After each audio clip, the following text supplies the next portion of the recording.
and I'm your host on Inside Vietnam. This is a fantastic market because of the strength of the population. A very high level of attractiveness. It makes sense for them to look at Vietnam. Stabilise, there is an opportunity in Vietnam because it is an emerging market. You know, there's still a huge amount of foreign investment coming in here, still a huge amount of interest in Vietnam.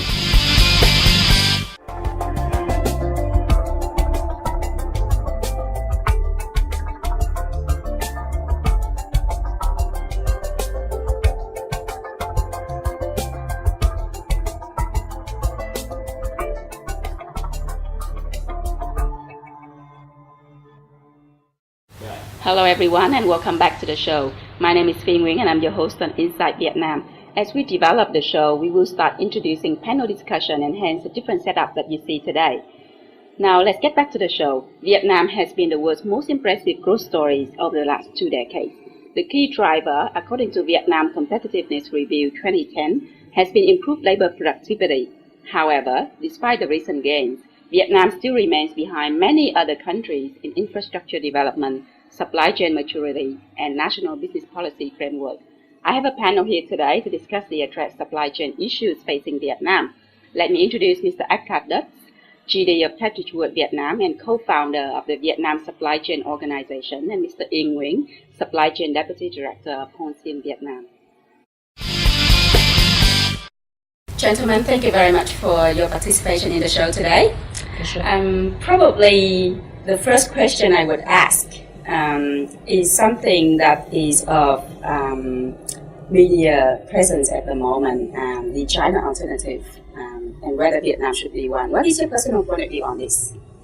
I mean, China has been really the big success stories over the last 10 years. I mean, we can see that at the moment already 6 out of the G20 states are already the biggest trading partner of China. And if you just look into the share of the world trade, it increased from 2% up to 10%. That is an increase of 500%. And in that context, we have to see the role of Vietnam. Many companies follow a strategy which we can call China plus one. And obviously Vietnam is always one which is considered to be very prominent. I would certainly agree with that idea because I think we have quite a big advantage of our labor cost.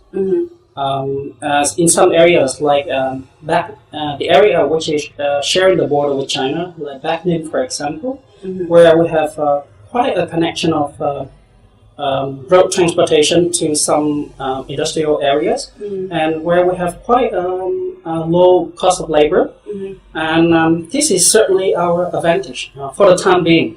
You mentioned labor cost as an advantage of Vietnam. How cheap is labor cost in Vietnam compared to China and neighboring countries as an advantage? I mean, what we see in China is that the economy has developed at very high growth figures, and so did the salary cost. At the moment, we can see the salary cost in China almost double as high as in Vietnam. And obviously, next to that, we also have a labor shortage. That is why for Vietnam, there's an opportunity to benefit from that development.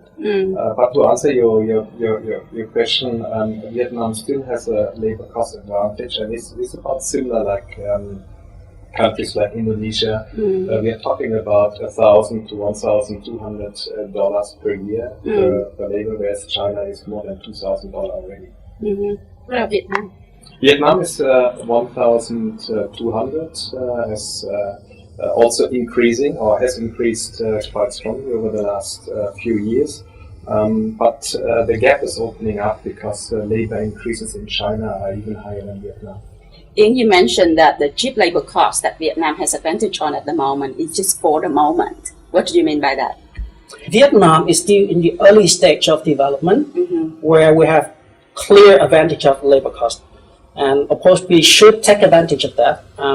And of course, along the way, we have to organize ourselves to be more value added.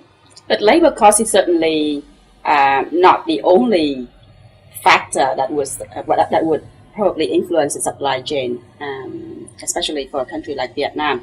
There are other factors like productivity or wastage or efficiency of the logistics network. So if we add all of those together and have an all-in cost structure, is Vietnam still cheaper than China and other neighboring countries in Asia?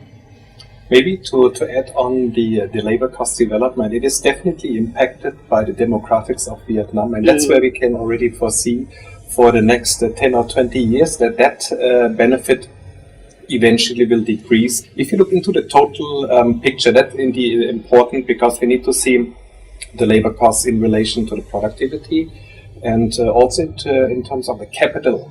And that's where you see the difference between Vietnam and China. China has already a much larger capital base, and as a result, obviously, can have a more productive factory and setups compared to Vietnam. So there's definitely a benefit of China on that end. If you look into quality and waste levels, I would see that the situation is not so much different. Thirdly, on the logistic costs and transportation and all of that, I would see a benefit of China because they have made major investments in infrastructure. So if you look into the transportation cost from China to the main markets in Europe and US, you would expect them to be a little bit lower than Vietnam. So if you sum it all up, I think there is still a good opportunity for Vietnam to have lower costs, but they are partly offset through less capital and infrastructure, which is not as good in China. Is that what you say with your company operation as well? From the field where I am operating in, new ports are being built and ports are being upgraded to a higher level of technology. We are in the period of developing these facilities. Of course, there's a lot of problems, but we can see a positive trend of Vietnam in this term. So you're saying that the 10% of GDP investment that the government has put into infrastructure has actually influenced the performance of supply chain in Vietnam in a positive way? I agree with that comment. And where I operating, and it impacts a lot on our operation. There's more bridges connect provinces, and there are more interprovincial connection between provinces are being set up. So this shortens a lot of distance in terms of transportation between province and province, and this helps a lot reducing the transportation cost. Well, that's a positive comment. There's definitely a lot of good plans, but what probably is missing is an integration of the different investments across areas like the land use, the seaports, the railway. All of these have to be integrated to really serve the supply chain. And if you just look into the decision structure of the government, we will see that these decisions are fragmented, and as a result, we don't necessarily have that integrated master plan. I can see that as a challenge for Vietnam's supply chain at the moment, but let's get into the nuts and bolts of supply chain network in Vietnam, and let's talk about each individual factor, the challenges as well as how you would respond to those challenges as companies working here in Vietnam. Let's start with my reading of the Provincial Competitiveness Index, and it says that 71% of companies report that their goods are being damaged by the poor quality of road in Vietnam, costing them about 43 million Vietnam dong per firm per annum. What is your impression towards this figure?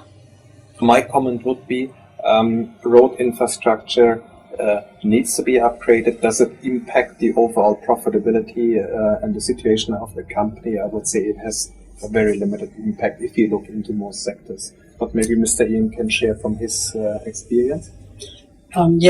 I think the current road condition is much better compared to that of 10 years ago, for sure. A lot of projects are being developed, like the North-South Highway, the 51 highway that connects Ho Chi Minh City and Vũng Tàu is being developed, and some other interprovincial road connections also are being developed. Certainly, it impacts positively on our transportation, but of course the demand is such at a higher level. It needs to be quicker. What about the railway system? Does that help? railway definitely a big potential, but it would require major investment to really upgrade that to a level that it serves a 2,000 kilometer link in a way that maybe the transportation time could be cut back from maybe 50 hours all the way down maybe to 20 or 24. I would add some more points into your comment, Eckhart, that currently myself, I don't see any project or plans from the government to connect the railway to the ports. Yes. The integration between railway and roadway, for example, or ports and railway roadway. You mentioned the coastline, Yes. so connectivity of the coastline. So what's happening to the seaports in Vietnam? How many seaports do we have, and is it actually meeting the growing demand of imports and exports in Vietnam? On the one hand, we have many seaports in Vietnam due to the coastal situation. So I would never expect any overall shortage because we have access to really many ports. Recently, we have seen the development of the first deep seawater port in Kai Mep, and that is definitely necessary so that we can connect Vietnam also with direct calling from Vietnam to the US and to Europe, because what is very important nowadays in logistics is the lead time. So the moment that we have direct calling to those major customer countries, we can shorten the lead time by maybe as much as 1 week. And that is definitely an important development for Vietnam. Sure, definitely. And I think there are currently a lot of deep water ports are being built in Barrier Vũng area.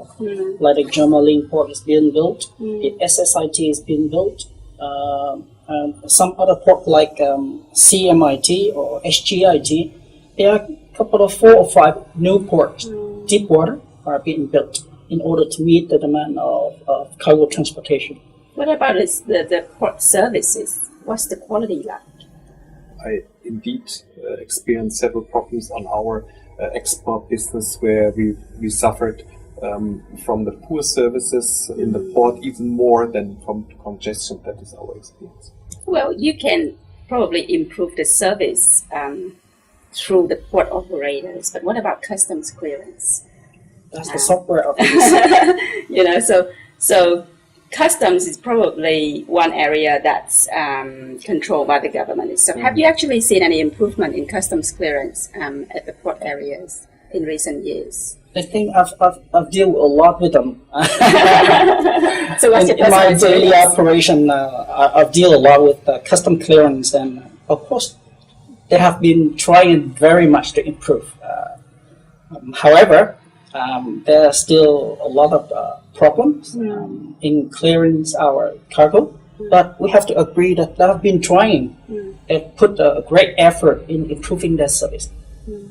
You experience the same thing? Yeah, I mean, I would add that from the outside, things have indeed improved. If you look into the core of the customs service, there's obviously still the opportunity in a situation that maybe tariffs are not clearly stipulated, that there are some delays possible and all of that. So the behavior and the attitude from the custom unfortunately has not improved as much as the technology. And that's where I would hope that the government indeed is successful to address the problems from the core, and that indeed would then also help to reduce what we can call the facilitation cost of business. What about the air transport area? What's the capacity like at the moment? So if you look into the capacity, we see upgrades on the major 2 airports, Hanoi and Ho Chi Minh City. But if you see then also the increase of domestic transportation, tourism, inbound and outbound, the deregulation of the sector, which sees many more operators and low-cost carrier and all of that, we probably would need to improve the infrastructure even more. And Tan Son Nhat is limited to the area which is available. Long Tan should be started only 2015 in terms of construction. So I would expect, despite some increases, that we will have to live with a limited capacity, and that is something which probably will take another 10 years to ease. but at least we can see there are some movement from the government to prepare for the next 5 to 10 years in terms of air transport.